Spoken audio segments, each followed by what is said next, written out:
এখন আপনাদের সামনে জয়ন্ত একটা গান গেয়ে শোনার। গান? এমন একটা গান গাও তো জয়ন্ত, যা শুনে সবাই চমকে যাবে।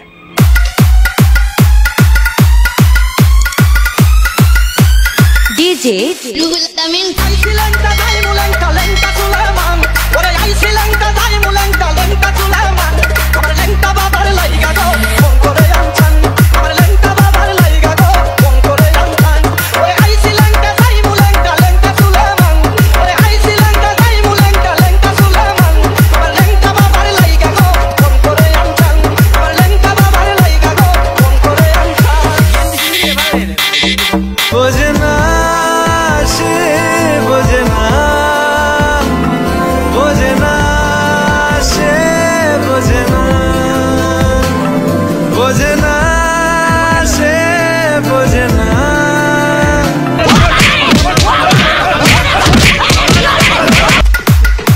আমার ভুল হচ্ছে।